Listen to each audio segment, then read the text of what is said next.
দাঁড়িয়েছিল, আমার স্টুডেন্টরা এই মুক্তিযোদ্ধা কোটার বিরুদ্ধে দাঁড়িয়েছিল। আমরা কিন্তু মুক্তিযোদ্ধাদের অসম্মান করি নাই। মুক্তিযোদ্ধাদের এই দেশের পিছনে মুক্তিযোদ্ধাদের যে অবদান, ওটা অবশ্যই অবশ্যই আমাদের মনে রাখতে হবে।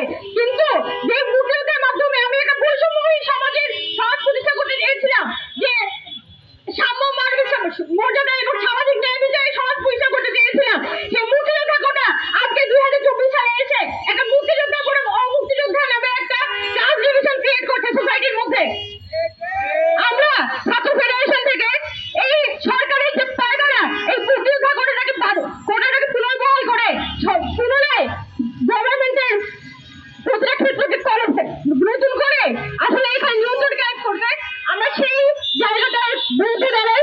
এবং এই যে 23% মুক্তিযোদ্ধা কোটার নামে একটা প্রশাসন ছাত্রদের উপর চাপিয়ে দেওয়া হচ্ছে, সেটার বিরুদ্ধে বাংলাদেশ ছাত্র ফেডারেশন ঐক্যবদ্ধভাবে লড়াই করে যাবে এই প্রতিশ্রুতি জানাই। ধন্যবাদ।